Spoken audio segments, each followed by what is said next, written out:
Today we're going to be learning Shabbat Daf Kuf Chaf. We're going to start at the very bottom. We were in the middle. Rava had said Jerusalem was destroyed because there were no more honest people around. So now the Gemara says, were there really no honest people around? Don't we have proof that there were honest people? That was the third to last line. Even during the time of the destruction of Jerusalem, there were still people who were honest. Here's a pasuk. Okay, it's a pasuk from Yeshayahu. Ki yitfos ish ba'achiv bet aviv. Someone's going to grab his brother from his father's house. Simla lecha katzin tialanu. You have a dress. Sounds a little strange. Males having dresses. We'll talk about in a minute what it means, dress. And you're going to be our leader. Katzin tialanu. So what do we learn from this? What is a simla? Dvarim shebnei adam mitkasim behem kesimla yeshnam biyadecha. There's people that people cover up, meaning secrets. There's secrets that you know that other people don't know. This ruin is under your hand. That means the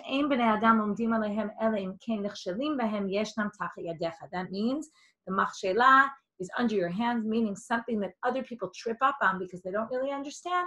That's something that you have. So be our ruler. Here comes this person's reaction. He will say, he will raise up his voice to say, Lo eyeh chovesh v'chulei. We'll see what that means in a minute. Ein yisa ela lashon shvuah. Yisa means he will swear. V'chein omer lo tisa et shem Hashem. Right there it says, don't use God's name in vain, meaning in swearing. That's from the Aseret HaDibrot, the 10 Commandments. So likewise, this means he's going to get up and swear. Lo eyeh chovesh. What does that mean? Lo eyeh mechovshei atzman bebeit HaMidrash. I'm not going to be among those who dwell in the Beit Midrash. Ubebeiti ein lechem ve'ein simla. Okay, this is what his response is. Listen, in my house, there's no bread and there's no dress. I don't know Torah, I don't know Mishnah, I don't know Gemara. So what do you see here? People were honest in those days. There was an honest person. They wanted him to be the leader, and he didn't get up and say, I'm going to be the leader. He said, I don't know Torah. He could have lied and said, yeah, sure, I'll be your leader. Sure, I know Torah. So now the Gemara says, no, that's not a proof. Mimai. So if he says, listen, I'm knowledgeable, you're right, I'll be your leader, they'll say, okay, so tell us some Torah, and he'll have nothing to say.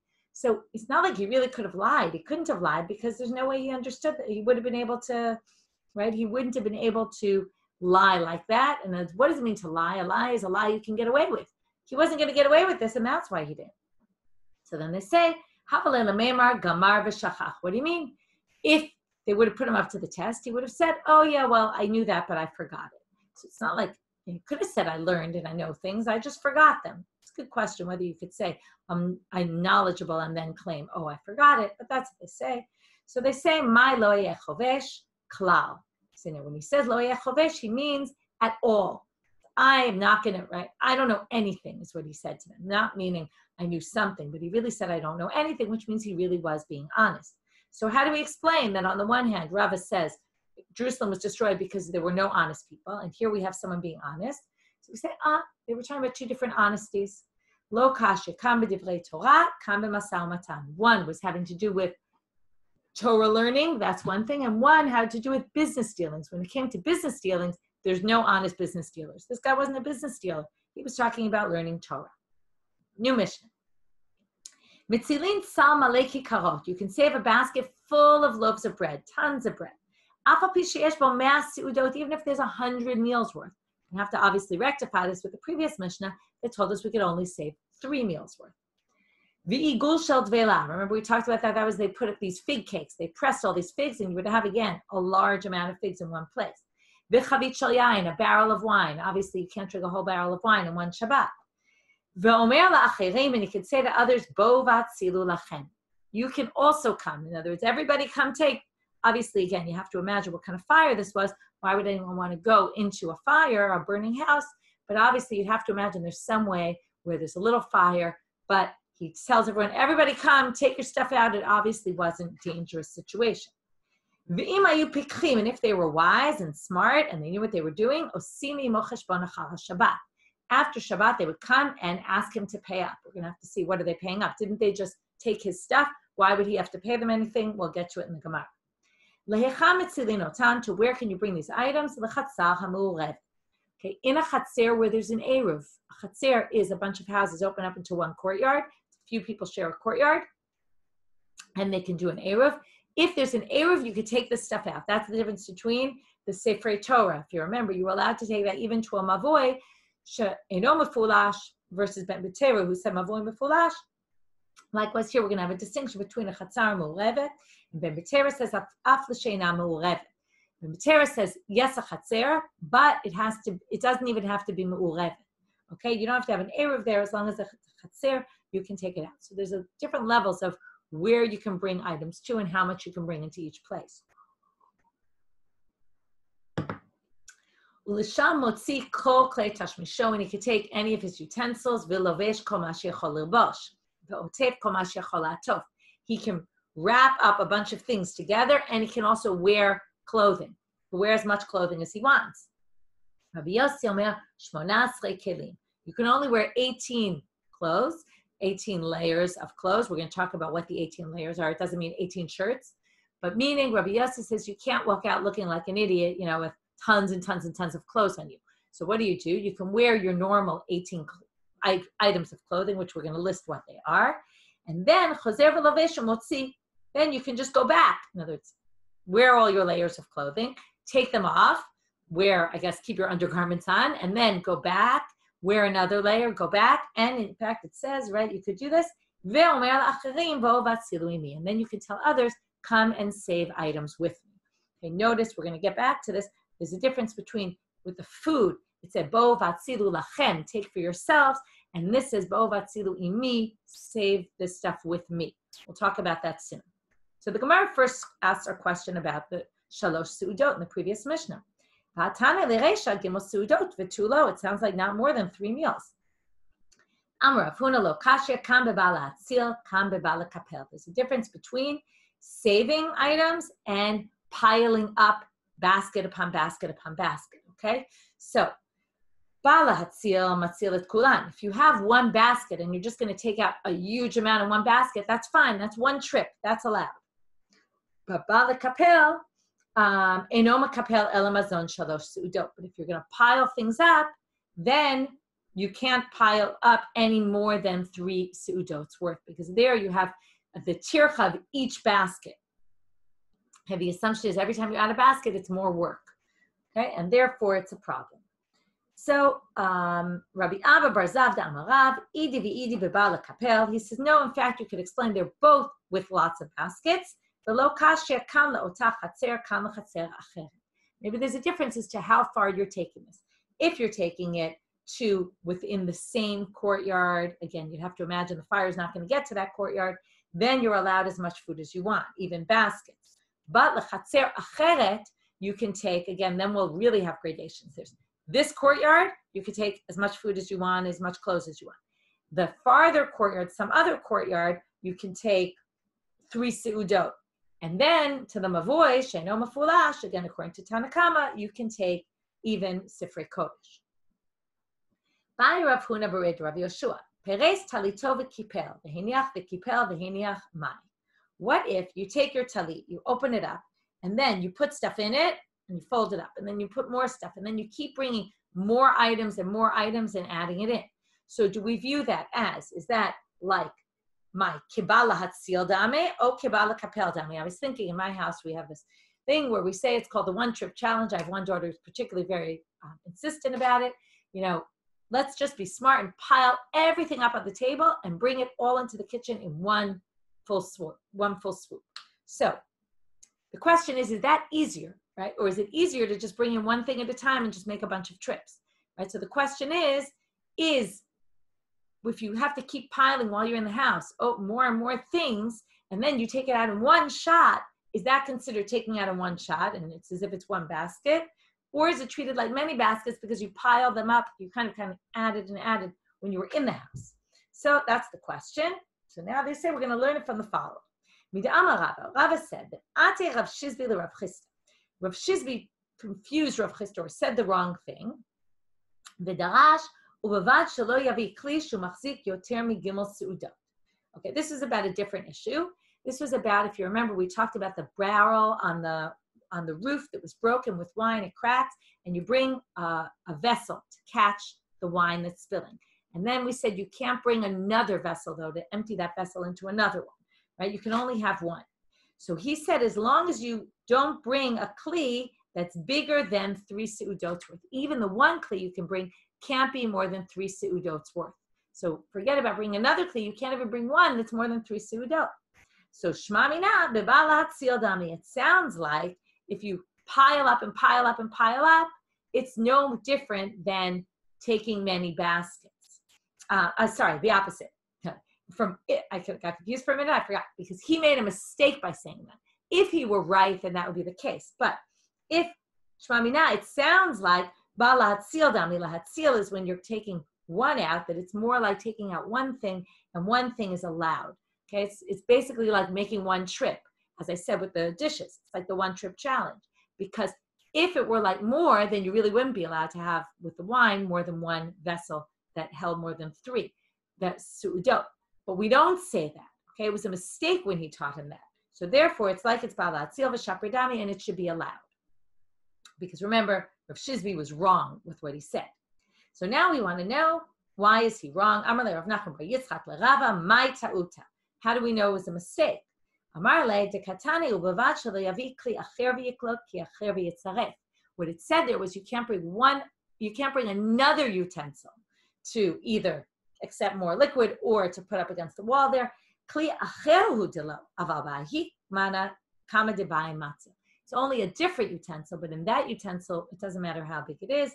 Specifically, it said they're a different utensil, and that's what we learned, and that's why he was wrong. The igul shel dvela. Now we're going to learn about a fig cake. Well, actually, we're not going to learn about that. They're just quoting that. Really, we want to get to the further line, which is, and you say to achirim bo vatzilu lachem, and then really the line we're going to talk right now is ima yu pikchim osimi mo cheshbon. They make a cheshbon with him. They can ask for money. What money are they asking for? What kind of cheshbon are they doing? What do you mean? He basically said, listen, my house is a free-for-all. It's going to all burn. You may as well come get what you want, which means that they now own everything. So what kind of cheshbon are they doing? Rav Chisda says, this is midat chasidut. These were very pious people who gave him back the items. So now still, if they're giving him back the items, so what kind of cheshbon are they doing? Well, the cheshbon that they're doing is they're going to say, listen, we collected this for you on Shabbat. Now pay us for our work. So I'm a Rava. Rava asked a good question. Chasidei, igrat shabta kashakle, what? These Hasidim who were so nice and came and helped him out and took all this stuff out of the house, they're going to go ask him to pay money, like they want to get paid for their work?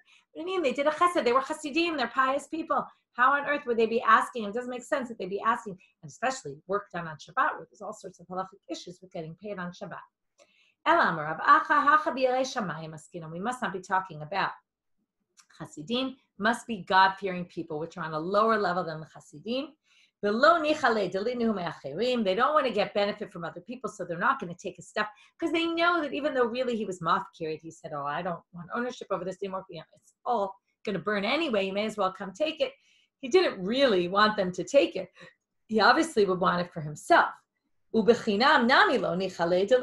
also don't want to work for no money, so they're happy to get paid for volunteering. And this is what it means to say. What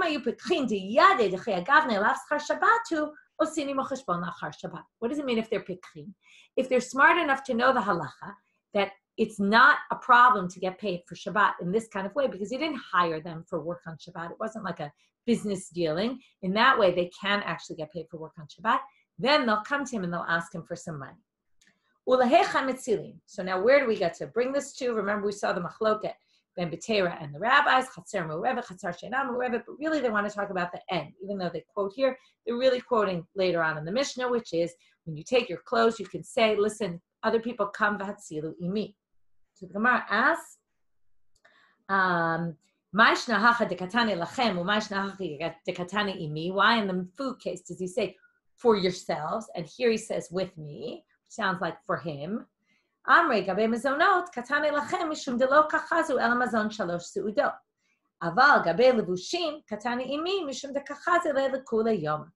came to Shabbat, really he was only allowed to take mazon shalosh sudot, except for obviously when he could take the more food if it was all in one basket. But since there's a limitation on the food, then we don't allow it. Whereas if he wants to go back and take a second basket, right, he can only do trips so long as he still needs the food for Shabbat, for 3 meals. But he can actually keep going back and forth, taking more clothes, getting dressed again, and taking all the clothes out of the house. Tanu Rabbanan, here we're going to see a bright about that. Lovesh umotziu poshet, v'chozer v'lovesh umotziu poshet, v'afilu kol hayom kulo divrei Rabbi Meir. You can go back and forth to take off your clothes and read, and drop them off in another place and go back and put another set of clothes on all day long, according to Rabbi Meir. Rabbi Yossi omer 18 kelim. You can only take 18 kelim. Be'elu hen 18 kelim, and these are the 18. Miktoren, unkali, upunda, kal, ushal pishtan, v'chaluk, v'apiliyot, u'ma'aporet, shne safarkin, ushne minalim, ushne anpiliyot, ushne pargod, v'chagor shebehona, v'kovesh b'rosho, v'sudar shebetzavaro. Okay, I'll go over these in English. A cloak is a miktoren. The unkali is a cape. The belt is the next one is punda. That's a belt that they wear over their clothes. Then there's kalbu shal pishtan, which seems to be some kind of shirt, maybe with sleeves, maybe without sleeves, a narrow shirt. Haluk is a cloak, or a robe, I guess would be the right word. The kalbus is made of linen. Apiliot is it's another type of rope. Ma'aporet is a kerchief. Shnei safarkin is 2 straps, either belts or something like that. Shnei minalim are shoes. Shnei apiliot are type of socks they would wear. Ushnei pargod are boots. Chagor shebimonav is a belt around their waist. V'kova sheberosho, a hat on their head, and a scarf around the neck. Okay, those are the 18 items that they're wearing. It doesn't mean 18 layers of clothing. New Mishnah. Rabbi Shimon ben Nanas omer, Posim or shel gedi al gabe shida teva umigdal shachaz behen haor mipnei shehu mecharech. Okay, what can you do? You can put a moist hide of a goat on top of a box, a chest, or a closet that caught on fire, because the fire singes it, and then they basically prevent the fire from getting farther. Okay, now we're going to get into what we call gram kiboy, indirect fire. You can make a barrier with all sorts of utensils, whether they're full of liquids, or whether they're empty, so that the fire doesn't get beyond there. But we're going to see that it even means, even if the fire stays, even if the vessels break and the water spills out and it causes the fire to go out, that's allowed. But Rabbi Yossi is going to disagree. Rabbi Yossi oser b'klei cheres chadashim mele'im mayim. He says, depending on what kind of material they are, if they're earthenware vessels that are full of water, so if they're new, these are forbidden. They can't handle fire, and they're going to open and burst, and water's going to spill out. So the Gemara starts off with the statement of Rabbi Yehuda in the name of Rav, who says, Talit she'achaz bo ha'or mitzad echad, notnin alei hamayim mitzad acher, v'im kivta, kivta. You can take a talit that has a fire going on one side, you can put water on the other side, and if it eventually causes it, as the fire spreads, it gets to the moist part, and the moist part puts it out, that's allowed. So now they say, Meitive, we have a question against you. It says in the following braita, Talit she'achaz b'ha'or mitzad echad, pushta u'mitkaseba. You can spread it out and then cover, in order to cover yourself with it. And even, they say, even if you're not covering yourself, you could spread it out, open it up, so that it causes the fire to not spread. And kind of, if it gets extinguished, it gets extinguished by doing this. You can open it up and read from it. And again, not even necessarily to read from it, but you can open it up if you're trying to kind of have the fire not spread anymore, and maybe it'll end up putting it out. Im kava, kava. If it goes out, it goes out. So yet here it seems like you could even put water on it. And that seems like one step farther than what this braita said. So we're going to say, Huda Amar ka Rabbi Shimon ben Nanas. It must be that he holds like Rabbi Shimon ben Nanas in the Mishnah, where we saw about these utensils that you could have them full of water, and that was okay. So now they say, but Imar da Amar Rabbi Shimon ben Nanas mipnei shu mecharech.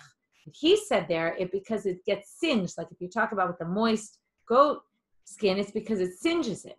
So, but gram kiboy mi Amar, there he says it singes it. and therefore it kind of gets singed and it won't go beyond that. But it doesn't really say that you can actually do something that's going to cause it to put out the fire.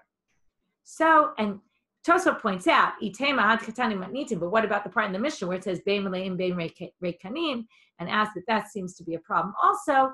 So maybe you could say that also in the Mishnah they were talking about kelim that wouldn't normally break. Again, it's unclear from the Mishnah whether that opinion is, whether they disagree with Rabbi Yossi, and it seems clear that gram kiboy is allowed, although we're going to discuss this later. Okay, so now they say, no, really, he does hold gram kiboy. How do we know this? Because Midikatani Sefer Rabbi Yossi Oser b'klecheches chadashim aleim mayim she'inam yecholim lekabel et ha'ol v'hem mitbakim u'mechabim et hadleika. Because Rabbi Yossi specifically says they can't be kelim that are going to break. It sounds very clear. Michlal de Tanakama Sharon. Seems like he disagrees with somebody. Seems like the Tanakama would allow this. So therefore, it seems like he really would allow gram kiboy. And then you could say that opinion follows Rabbi Yehuda. Follows the opinion of gram kiboy is allowed of Rabbi Shimon ben Nanas, and the Braita is holding by more like Rabbi Yossi that gram kiboy doing it indirectly is not allowed. Tanu Rabbanan, another Braita about this kind of about indirectly causing the fire to go out. Ner she'al gabei tavla, you have a candle sitting on a wooden or some type of board. Mina'eret hatavla v'hi nofelet. You can shake the board and it will fall. Being kafta, and if it goes out, it goes out. It's not like you're directly putting it out. Amri debei Rabbi Yana. It's a little hard to understand this case, and the Mepharshim question it because if you drop a candle, it could actually cause your whole house to go on fire. So it's a little strange that you would be doing this, but we'll leave it at that. Amri debei Rabbi Yana, lo shanu ela b'shochech. He points out his separate problem, which is only if you forgot and left the candle there, but not that you really wanted the candle to be on this board. And if you intended the candle to be on that board for Shabbat, then you have a separate problem. It becomes a base for something that's forbidden, which we know is muktzah, like we talked about putting your candelabra on a tray. The tray becomes muktzah because it's serving something that's forbidden. So likewise, here it would be forbidden to move to shake the board if the board was functioning as a basis. Now it only becomes a basis, the davar ha'asur, if you intentionally put it there and you wanted it to be there over Shabbat. Tana, another Braita. Ner she'acholei hadelet. If you have a candle behind the door, this isn't clear. Is it on the floor behind the door? Is it on a wall behind the door? And that maybe when you open the door, potach v'noel kedarko, you can open and close the door. Being kafta. Is it that you're going to knock it over because it's on the floor, or is it on the wall and the wind is going to blow it out? So again, it's indirect. Layet alei Rav. Rav curses anyone who believes in this Braita and teaches it this way. Amar le Ravina le Ravacha berei de Rava, Amar le Ravacha berei de Rava le Ravashi. Somebody said it to someone. Either Ravina to Ravacha, the brother of Rava, or Ravacha, the brother of Rava, to Ravashi. My time alayit alei Rav. Why was he so bothered by this? Why is it such a problem? Ilema mishum de Rav savar like Rabbi Yehuda.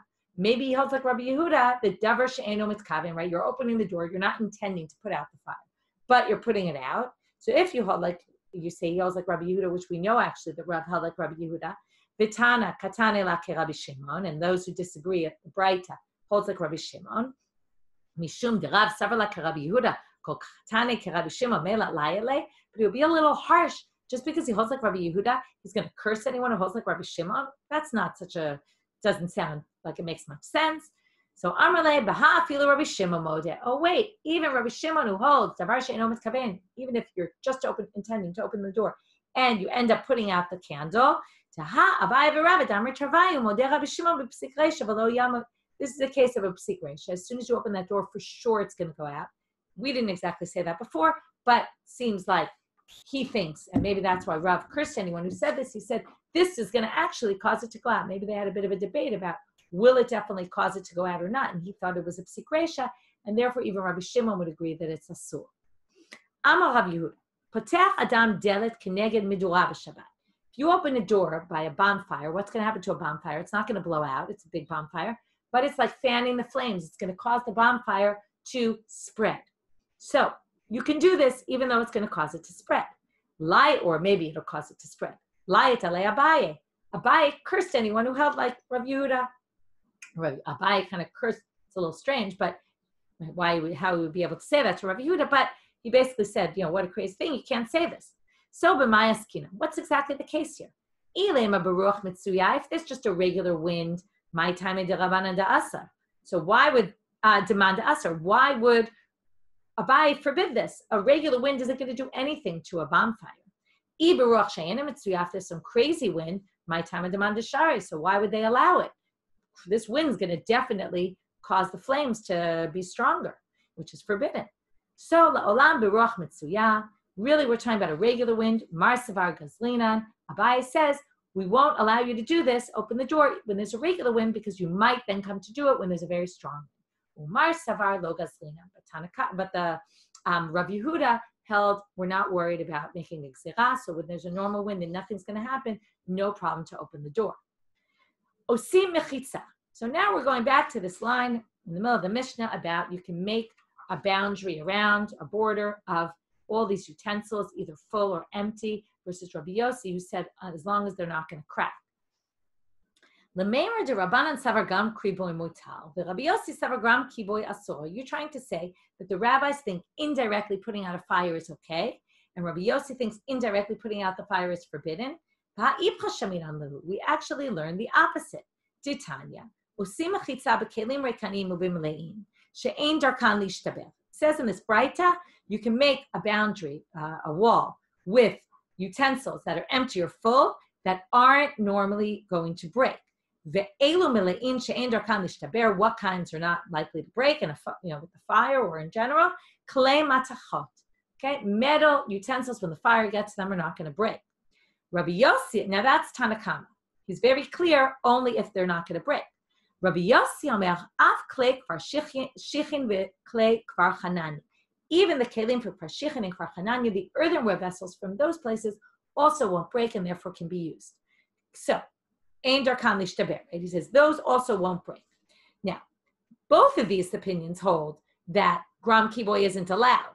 However, what do you notice here? Tanakama is more machmir than Rabbi Yossi, because Tanakama is saying only metal, and Rabbi Yossi even allows earthenware vessels as long as they're not going to break.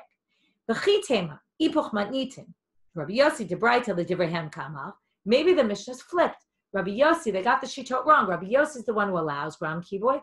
Tanakama doesn't allow it. And then Rabbi Yossi in this braita says, what about klei shichin and klei parchananya? He's talking according to their opinion. The Gram Kiboy isn't allowed. Still, he's saying you should still allow these other vessels because these other vessels won't break either. But they don't like that. You really switch the who said what? Tahama Rabba Bar Tachlifa Mishmei Derav. Rabba Bar Tachlifa said in the name of Rav, Man Tana Gram Kiboy Asur. Who's the Tana who says that Gram Kiboy is forbidden? Rabbi Yossi. He's the one who says it. And therefore, it's clear that he holds Gram Kiboy is forbidden. So, Ela lo olam lo tepu. Ubraita kula Rabbi Yossi v'chisura mechasre v'hachi katani. Must be that Rabbi Yossi is the author of that braita, and in fact, the whole thing is Rabbi Yossi. And it reads a little differently. It's not a machloket, but this is what it says. You can make a mechitza with empty and full vessels that won't break. Period. And even those also can be added to the list because they don't normally break. Because Rabbi Yossi himself thinks that these also don't break. And then the entire braita is Rabbi Yossi, and therefore there's no contradiction. But then we have our Mishnah. The rabbis hold we can do Gram Kiboy indirect, putting out the fire. Rabbi Yossi holds we can't. And then Rabbi Yossi in that other braita tells us what kind of kelim you can actually use because they won't break and because there's not going to be any indirect putting out of the fire. But now we're going to have a problem with the rabbi's approach. V'rami de Rabbanan, v'rami de Rabbi Yossi. Both of them contradict, again, what they say in a different source. Why? Here's a different source. Ditanya. Haya shaya sham katuv al basaro. Sorry, haya shem katuv al basaro. Someone had the name of God written on his skin.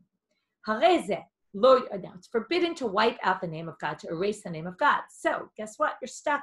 Lo yerchotz, you can't wash. Lo yasuch, you can't put oil on because it'll rub out the name of God. The lo yamol b'mkom hatinofet, because you have the name of God written on you, you can't stand in a dirty, disgusting place. This is like with davening also. You can't be in a dirty place. Nizdamna lo tefillah shel mitzvah. If you have to go to the mikveh for a mitzvah because you became impure and you need to purify yourself, korech aleha gemi, you put a reed on it, like a little bandage over it kind of thing, v'yored b'tovel, and then you can go in the mikveh. Sounds like it's because it won't really get wiped out, okay? Rabbi Yot, which sounds like Tanakama holds, we're worried about gram, about indirect wiping out, because you're not actually wiping it out, but when you're going in the water, it might get wiped out. So that's indirect, and it seems to be a problem. So as long as you cover it, it's okay. Rabbi Yossi Omer, La'olam yoreh v'tovel k'darko b'vad shelo yeshafshef.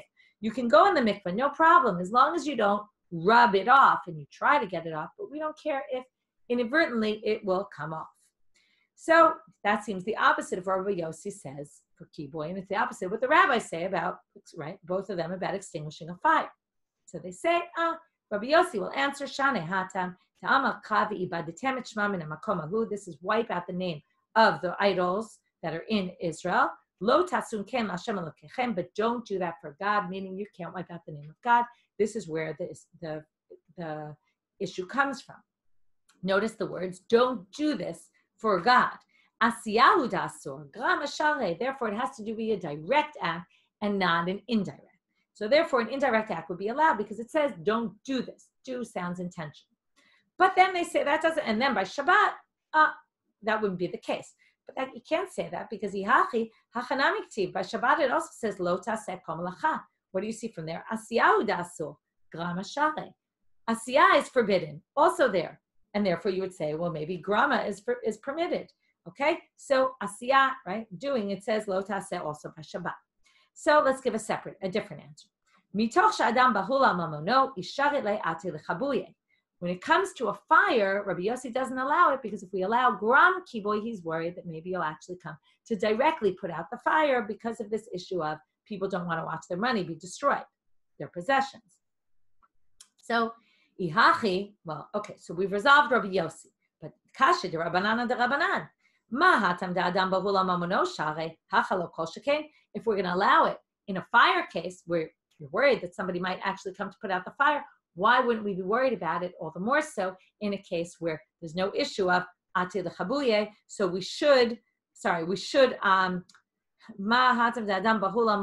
yet we allow it anyway, so we should for sure allow it when it comes to gram of wiping out the name of God. So then they say, V'tizbara, hi gemi. So now they say, really? Let's think about this. Hi gemi hechidami. Let's try to understand the rabbi's approach. What are you putting the reed on for? If we put it on very, very tightly, it can't be that you put it on so tightly and it's not good, and therefore the name of God won't get rubbed out. That's a chatzitza, right? That's creating a boundary, a separation between him and the water. If it's not very firmly on, well, then the water's going to get there and it's going to wipe out the name of God anyway. So it doesn't really help. So chatzitza, they say, if you want to say it really is a chatzitza, and it's really that you put it on firmly, and it's a chatzitza, tepukle mishum dio. But it doesn't really matter if you have, the issue of chatzitza would be an issue even without the gemi, because you have ink there, and the ink is blocking from going in the mikveh. So that should be a problem in any case. So they say, no, that's not a problem bilecha, because the ink is wet, and it says, Detanya, it says in a braita, hadam v'adyo v'advash v'achalav, or achelev, I don't know if it's chalav or chelev, yiveshin chotzitzin lachim en chotzitzin. If they're moist, they're not a chatzitza. Only when they dry do they create a separation between you and the water, and it's a problem to go in the mikveh.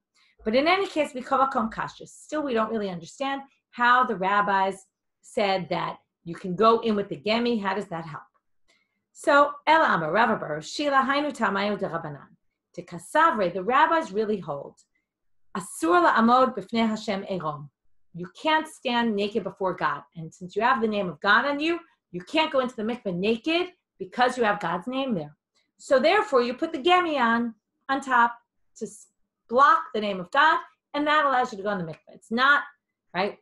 And we're basically going to say it's not mehadeh, because that would be a chatzitza, and it would be specifically a chatzitza there because the name itself wouldn't be a chatzitza because it's in wet ink, and it's not a chatzitza. But if it's loose, right, the problem, so it's going to be loose, but now the name's going to get wiped out. We're going to say, oh, the issue has nothing to do with the name getting wiped out. And then we're going to say this has nothing at all to do with grama, okay, with indirect. That's not the issue. The issue is we don't want the name of God to be there when your body's naked. So we cover it up. So then we're going to have a good question. What? Michal Rabbi Yossi Savar Mutar Lamo B'fnei Hashem Erom? What, Rabbi Yossi, who doesn't make you cover this up, thinks it's okay? Nobody thinks it's okay to be naked in front of God. So again, you're not in front of God, but you're in front of the name of God. So Demanach Yadei Ilave. Rabbi Yossi says you just put your hand over it. You don't need a reed over it to be wrapped around it.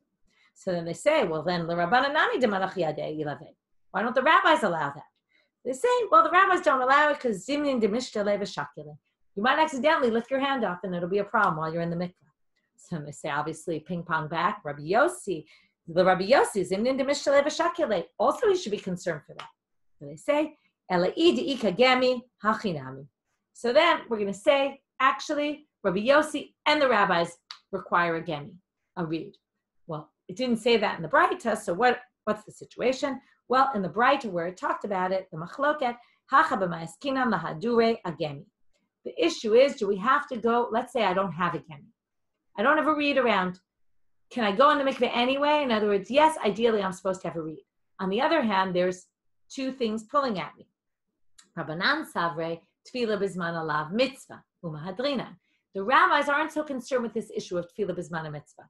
Tefillah bizman mitzvah means there's a mitzvah to go to the mikveh on the day you're supposed to go to the mikveh.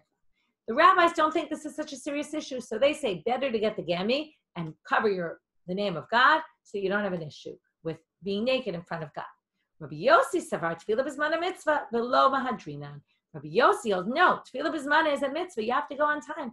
So if you don't have a reed around, go to the mikveh anyway, because it's more important to go to the mikveh on time than to be worried about being naked before the name of God. So here we have the two different things pulling at you in either direction. We're not yet finished. We're going to finish this up in the next shiur. And with that, Shabbat Shalom or Shavua Tov, depending on when you're listening.